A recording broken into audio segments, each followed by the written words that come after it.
Charles, how'd you develop it? Are you a software guy? Are you a hardware design guy? So I used to code back in the day. I built and sold my last company within 18 months. So essentially, I went straight into developing Breathalyzer as soon as I exited my last company. If you sold your last business and you did very well, why didn't you take some of that money and invest it in this? I have. So I started off with the first initial $50,000. I've already raised $500,000 in total from angels. What are you going to use the money for? Strictly manufacturing of the product. Well, the good news for you is that both in Europe and Canada, Mexico, US, we're going to almost a zero tolerance on alcohol in driving. Correct. That's the trend. I'm sure you've heard about the Federal Safety Board in the United States that's trying to push down it from 0.08 to 0.05. I'm a big fan of the sensor business. I've got a company, Motion Loft. We're all about sensors, and I think that's the future of technology. Okay, I'm gonna make you an offer. Right. What I'd like to do is offer you $500,000 for 20% of the company. That's my offer. Okay. I'll give you a chance to talk to other people. Any other sharks?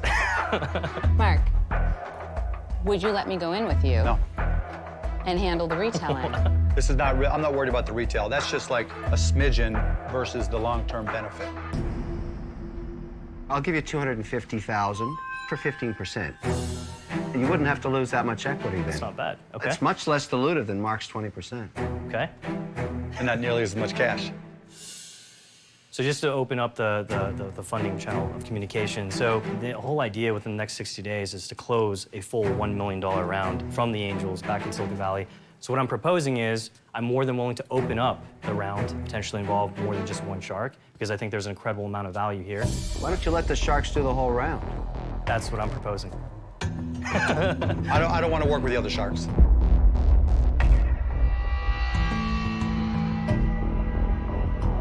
You want to raise $1 million, don't you? I do want to raise $1 million. So Mark's not giving you enough anyways. Mark's not done talking yet. All right, here's what I'll do, Charles. I'll give you another $250,000 if Kevin will have me on that. I'll do it. That makes a lot of sense to me. And I'll give you another $250,000. For 30%. Wow. Okay. And they have no idea what they're investing in. That's not true. It is absolutely true.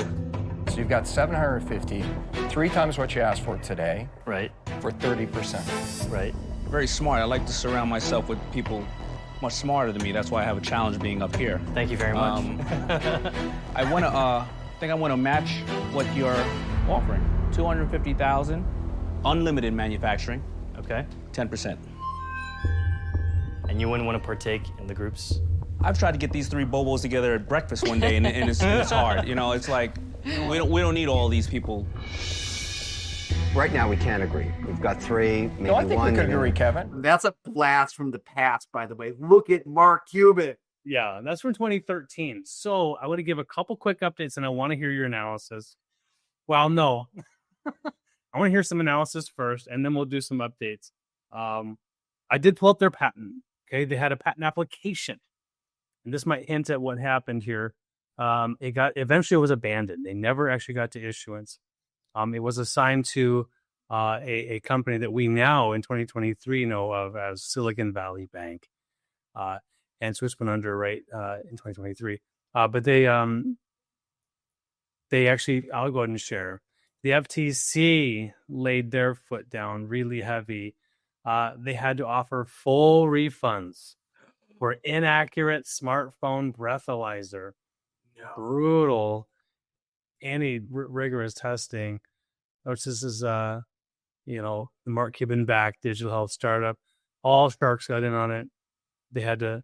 This 2014 company had to refund everything. Oh, so unfortunate for them. But I think it's a great idea. Maybe just didn't execute as well on the testing side. yeah. And found that they just didn't see the reason to move forward with the IP if the company was going to fold. So it's too bad it worked out that way, but it was exciting at least to start. But they got ahead of themselves. Yeah, I was curious on the trademark side because they had a bunch of applications and registrations at one point that went abandoned back in like 2018. So I'm curious if they were still in business or what happened. Right. Yeah, I wonder what kind of claims you're allowed to make, on that type of thing, without, Yeah, these devices exist, right? They still exist today. So I don't know what's different about the devices that exist today versus this one, right? Or yeah. The biggest problem here is liability, yeah, right? And so What I heard was they didn't follow the most important rule, and that is, what is my liability if I put this device out? Because it doesn't matter how many disclaimers you have, right? You go skiing and they have you wear a little ticket that says you're not going to sue them if you fall down the slopes, and people get sued all the time. No, they would have had to have done extensive testing. I would have counseled them. You need very extensive testing. You need to be able to, in fact, I would even go to the point of having gone to the FDA and had it approved as a device, right? Which gives you more credibility. You've got the data to show for it. And then, of course, you're still going to need your disclaimers on top of it. The thing that struck me, the first thing was, first of all, that he wanted very little money for a lot of his company, Right. which was very striking. And then they ended up giving him a lot of money without having thought about the due diligence themselves. I was struck by those 2 points. He said that it's fine. Yeah, okay. So, I'm telling you that we're a $500 million company in 5 years. I'd like to borrow $3 million at your risk. What are you going to do? Oh, sure. Here's a check. No, So I like what you said about that in terms of you would have taken a bit more conservative route and get the FDA certification, stuff like this. What kind of timeline and maybe out of pocket costs would this startup be looking at to go class 1 or even a 510K? Yeah. Well, they'd have to go 510K. It's not a de novo. I'm sure that there were already breathalyzers on the market that they could have used as predicates, gone 510K, and then it probably would have taken them 6 months. 510K is $5,600, and then if you were going to pay the law firm to take this through for you or a consultant, the most it would have cost you is $50,000-$60,000. But at the end of the day, you've got 510K, you've got credibility. They forced you to do the studies to get the 510K, so you actually have something to stand on as opposed to the smile on your face. And here's a question. It's hard to, of course, go back and guess, but would that a process have caught this erroneous result in most cases? Do you think it would have said, you know what, your results aren't reliable, or whatever the inconsistency, or they're inaccurate? Well, if they had done the testing properly, right? So you're doing blinded testing. So you've got someone sitting in a lab with 1,000 specimens, throwing it through this device, not knowing which specimens are positive or negative. And then you break the code at the end of 1,000 specimens and you say, okay, how did we do? And then you know how accurate you are.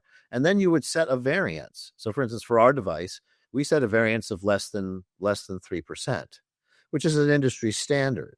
So they typically would have done that. And 3% really wouldn't have made a difference in terms of diagnostic versus non-diagnostic. But to me, this is a diagnostic device with lives in the lives that hang in the balance.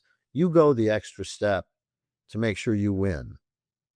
Yeah, I agree with that, Mark. I mean, at the end of the day, right, people who are using this device, they're using it in driving, right?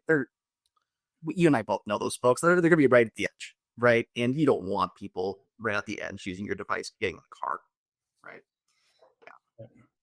Well, that's a great summary, Mark. Thank you for that analysis. It certainly sounds like you're taking the opposite approach, where you're doing all your diligence up front, and you're ahead of where the FDA is. Honestly, we're just waiting, begging for them to give this thing the time it needs to get approved in the U.S. So, congrats on making this move and releasing this product. Hopefully, you get to see success here by year's end and get it on the market here in the U.S. Absolutely, and there's lots of places you can go. I mean, there's a lot of medical tourism to Mexico, as well as to Canada, so you can have it done.